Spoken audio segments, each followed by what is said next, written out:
Hi everyone. So today I'm going to be doing my presentation on respiration. Um, so let's start with our first topic because when it comes to respiration, there are a lot of components and factors. So we're going to start with the upper versus lower respiratory tract. Here I based all their main components, their functions, and their key differences, and let's dive further into it. So, um, it's basically with your upper respiratory tract, it's everything from your nose to your throat. So that includes the nose, your pharynx, which is considered your throat, your larynx, which is where your vocal cords are, and your epiglottis, which is the flap that keeps food out of your windpipe. Um, And its main job is to get the air ready for your lungs, like filtering it up, warming it up, and adding moisture. And then now let's focus on the lower respiratory tract. And that starts at the trachea, so way lower than where the upper respiratory tract starts. And then from the trachea, it goes all the way down to the alveoli, which those tiny air sacs where gas exchange happens. So the upper tract is basically, you could consider it as the entrance where the air gets prepared. And then the lower tract is where the actual breathing and gas exchange occurs. Okay. Now here you have the upper and lower respiratory tract. Obviously, the upper is from the nasal cavity to the larynx, and the lower is the trachea to the lungs. And this image is credited to Google Images. And obviously, like I said, it's showing both, and you can see how the upper tract does get air to the lungs, and then the lower tract is where the oxygen and carbon dioxide are swapped. Now we're going to move on to the next factor of the respiratory system, which is conducting versus respiratory zones. So the conducting zone um, includes all the airways that bring air into your lungs. So this is basically made up of the trachea, the bronchi, and the bronchioles, and it's like the highway that moves air down to where it can be used. Then you do have the respiratory zone. And in the in the respiratory zone, it's where the actual gas exchange happens. Um, and this does include the respiratory bronchioles, the alveolar ducts, and your alveoli. And it's where oxygen gets pulled into the blood and carbon dioxide gets pushed out. So if the conducting zone is the essentially like the road, quote unquote, the respiratory zone is like the pit stop where the exchange happens. Uh, and I just like to relate it like the respiratory system to real life situations. So that's why I use like the highway, um, um, like the road and like pit stops because I feel like it will help you understand better. Now, of course, this image is credited to Google Images. Um, the pink is the respiratory zone, and the blue is the conducting zone.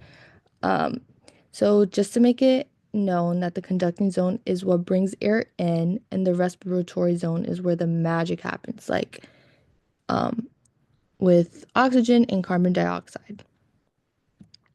Now we're gonna go into alveolar cells, and there's two types. There's type 1 and there's type 2. Um, so with alveolar cells in type 1, they're very thin, like they're super thin, and they do cover most of the surface of the alveoli. Um, the job is to let oxygen from the air pass into your lungs, and um, well, no, I'm sorry, not into your lungs, into your blood. And it does let carbon dioxide leave the blood. And then I like to think of them as like gatekeepers for gas exchange in a sense. So then we have type 2 cells. And then these are smaller and they do secrete something called surfactant. Um, And surfactant is really important because it does keep the alveoli from collapsing, especially when you like exhale. And it's like a little helper to make sure you keep breathing easily. And then, of course, you have your blood supply to the lungs. Obviously, this is like one of the most important factors to me when it comes to the respiratory system, even though they're all very important. So, um, there's two circulations when it comes to the pulmonary circulation and the bronchial circulation. So there's two. The pulmonary circulation carries deoxygenated blood. And if you don't know what deoxygenated blood is, it's when your blood, or it means blood that does need oxygen, and it carries it from the heart to the lungs through the pulmonary arteries. Now, when the blood gets to the alveoli, it does pick up oxygen and it releases carbon dioxide, which then returns to the heart through the pulmonary veins. On the other hand, you have your bronchial circulation, which supplies the lungs with oxygenated blood. And then that blood that keeps the lung tissues healthy and nourished. So they're kind of like the opposite, but they work hand in hand, but they do work with each other. Um, and here's a diagram. Let's pretend the lungs are lower, are like below this. Of course, this is credited to Google Images. Um, so you can see how the pulmonary arteries bring the blood to the lungs to pick up oxygen.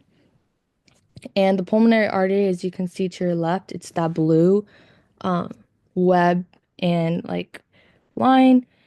Um, and then the bronchial arteries, they feed the lung tissues to themselves. So, but you could also do see in the diagram that they do cross each other because in the end they essentially do help each other out. Okay, so now we're gonna go into the pulmonary ventilation and breathing. So I always say this when I talk about pulmonary ventilation. I just say that it is just a fancy way of saying breathing. There are two phases to this. There's inspiration, um, basically is when you inhale, and then there's expiration, and that means when you exhale. So the key muscle in all of this is the diaphragm, but the other muscles do get involved when you need to breathe harder. So there's that. This is just describing what breathing is in a sense. Um, but I think when it comes to respiratory, if there's a law that you should know, it's definitely Boyle's law. So it's just Boyle's law is needed to understand how breathing works. It basically says that like pressure and volume are inversely related. So when the diaphragm contracts, the volume inside your lungs increase, okay? And one thing I've learned throughout anatomy is that if something increases, the other decreases. So it's always the opposite. So this does make the pressure inside your lungs go down, and then the air rushes in from outside because the outside pressure is higher. Okay? So when you exhale, the diaphragm, of course, relaxes, and then the lung volume decreases. So the this does increase the pressure in the lung when you're forcing air out. And here, as you can see, we have two sets of lungs. So this image is credited to Google Images as well. So the lungs on the left is when you inhale, and then the lungs on your right is what happens when you're exhaling. Okay?